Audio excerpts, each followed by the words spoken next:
ચાલો આપણે બનાવવાની છે વધેલા ભાતની પકોડી. તો જો અહીંયા ભાત લઈ લીધા છે, અહીંયા આપણે ડુંગળી લઈ લીધી છે, અહીંયા લોટ લઈ લીધો છે અને અહીંયા બધાય મરી મસાલા લઈ લીધા છે.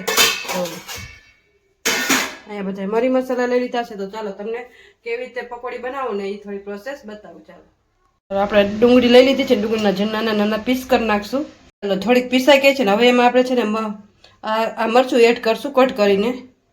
ચાલો હવે આ મરચાંને પણ આપણે પીસી નાખશું. ચાલો અહીં ડુંગળી અને મરચાં આપણે પીસી લીધા છે. અહીંયા છે ને આપણે ભાતને પીસવાના છે. તો આ રીતના આપણી પાસે છે પાઉંભાજીનું મશીન, તો એને આ રીતના આપણે પીસી નાખશું. ચાલો ભાતને પણ આપણે પીસી નાખ્યા છે ને હવે છે ને આપણે જે આ ડુંગળી અને મરચાંનું ડુંગળી અને મરચાંનો આપણે પેસ્ટ તૈયાર કરી છે એ આમાં એડ કરવાની છે. તો ચાલો એ આમાં એડ કરી દઈ.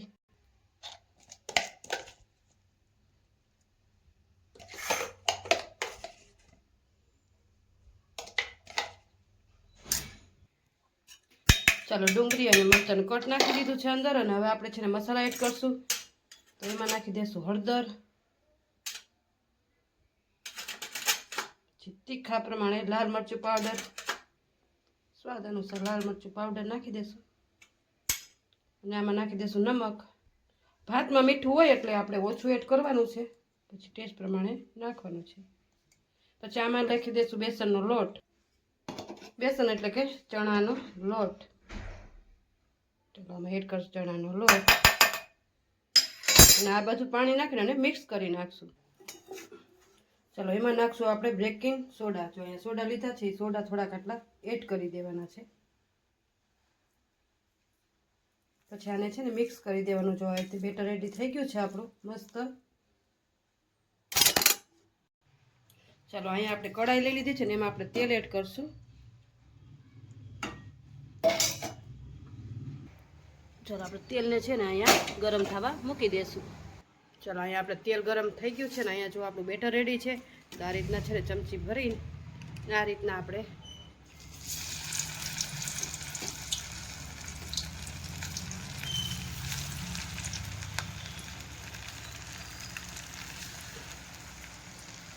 મસ્ત આપણા આ રીતના મૂકી દેવાની છે. પછી તમે હાથ વડે આપણે મૂકી હગી પણ હાથ ન બગડે ને એટલે આ રીતના આપણે પ્રોસેસ કરી છે. પછી આને છે ને હલાવવાની. ચાલો આને છે ને આપણે અધકચરી બાઈને કાઢી લેવાની છે આ રીતના.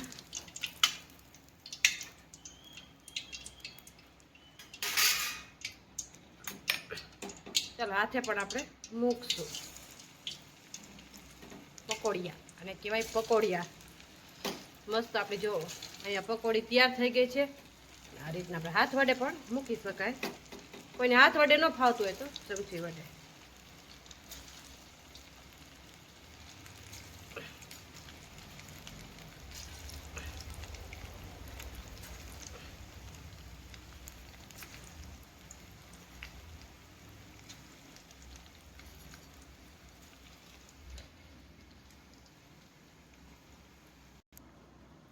અને છે ને બહુ ચડવા નથી દેવાની અને એથી ઉતાર લેવાની છે. પછી અધકચરી ચડવાની છે. આ રીતના થઈ જાય ને એટલે કાઢી લેવાની.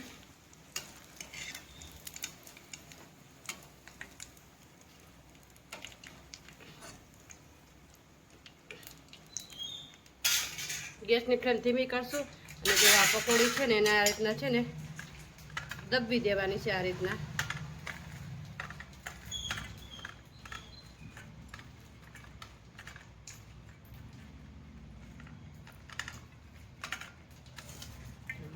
છે ને ચાલો અહીંયા દબવી દીધી છે. આ રીતના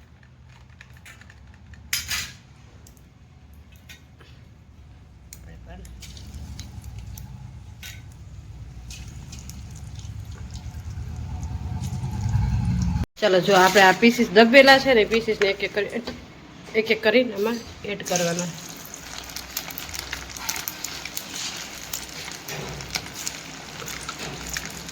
બધા પીસીસ છે ને પાછા બીજી વખત આપણે ફ્રાય કરી લેવાના આ રીતના.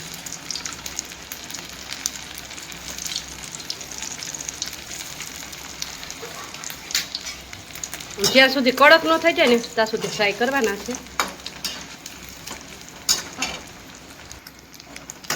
ચલો જો આ રીતના બ્રાઉન કલરની થઈ જાય ને પછી આ બધી કાઢી લેવાની છે.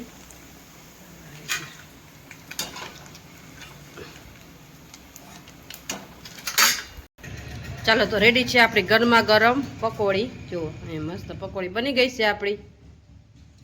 આપણે મસ્ત પકોડી બનાવી નાખી છે ભાતની પકોડી. ચાલો